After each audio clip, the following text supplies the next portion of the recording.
She wrote the letter 3 times and tore it up. Every single night.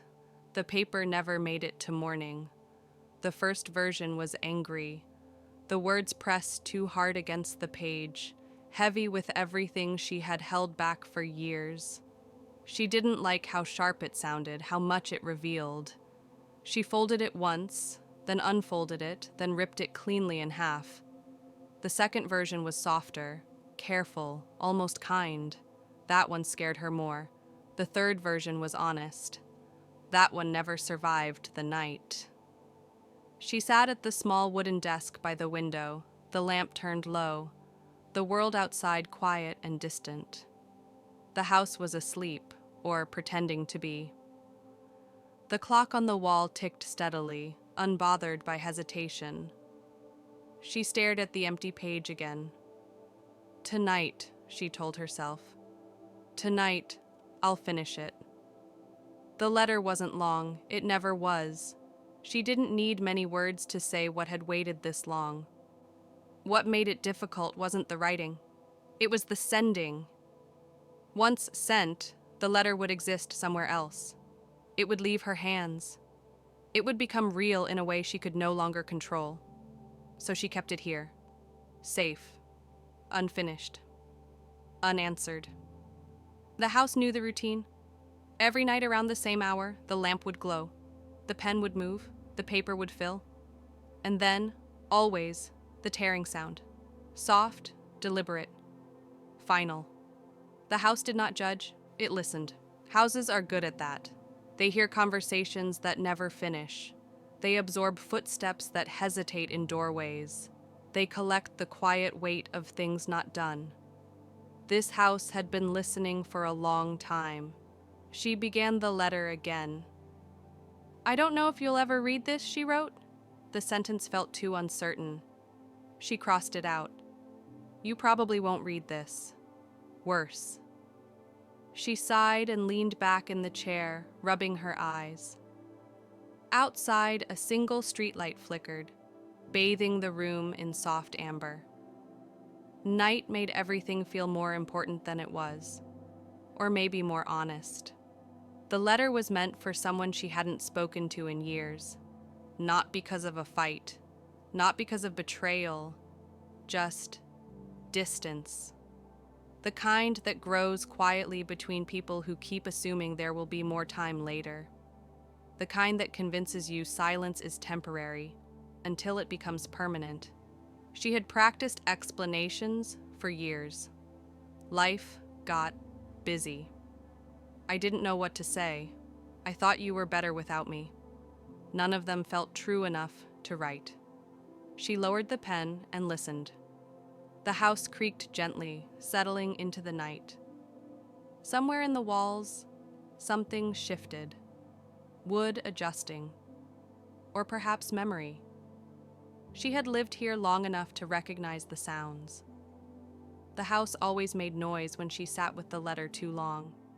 Not loudly. Just enough to remind her she wasn't alone. She tried again. I think about you more than I admit. Her hand froze. The truth sat there, exposed. She folded the paper slowly, carefully this time, as if it might shatter if rushed. Then she unfolded it again. She didn't tear it. Not yet. Instead, she opened the drawer.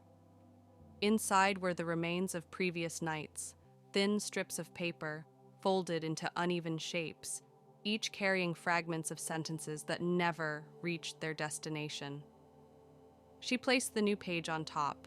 The drawer closed softly. The house sighed. Weeks passed like this. The letter grew more honest, then less. Some nights she added only one line. Other nights she filled the page, hands aching, heart racing, only to destroy it moments later. She told herself the ritual helped. It let the words out without consequences. It gave shape to feelings without demanding action. But the house knew better. Some truths grow heavier the longer they stay unspoken. One night, she dreamed of envelopes. They lined the hallway floor, stacked against the walls, pressed under doors. Each one bore her handwriting, each one unopened. She woke with her chest tight, the image lingering longer than dreams usually do. That morning, she left the drawer open. The next evening, she sat at the desk again. The pen felt heavier than usual. She didn't start with the letter. She started with a question. What happens if I never send this? The answer arrived uncomfortably fast. Nothing. And that was the problem. The house made a sound then, not sharp, not alarming. A simple creak from the hallway, like a floorboard acknowledging a step that never came. She looked up. For the first time, she spoke aloud. "I'm afraid," she said. The words hung in the air, unembellished and plain. The house listened. She pulled the drawer open and spread the scraps across the desk. Torn edges, half sentences, words like sorry, miss, still, always. All the pieces were there. She realized then the letter had already been written, many times. It just hadn't been sent. Her hands shook as she gathered the fragments and set them aside. She took out a clean page and began again, slowly, deliberately, without planning the ending. She didn't write to explain. She didn't write to fix anything. She wrote to tell the truth and let it exist outside herself. When she finished, the room felt different, not lighter, just quieter. She folded the letter, she placed it in an envelope, she sealed it. She didn't address it, not yet. She set it on the desk and turned off the lamp. The house creaked softly, settling into a deeper stillness. For the first time in months, she slept without dreaming. Morning arrived gently. Sunlight crept through the window, touching the envelope where it rested. She stood there for a long moment, coffee cooling in her hands. She thought about sending it. She thought about not sending it. And then she understood something important. The letter didn't need to travel to matter. It had already done its work. She picked it up. Instead of the mailbox, she placed it back in the drawer, but carefully this time. Intact. Whole. Not torn, not hidden, just kept. The house approved. Later, when a friend asked if she ever regretted not reaching out, she paused. "No," she said honestly, "but I regret not being honest sooner."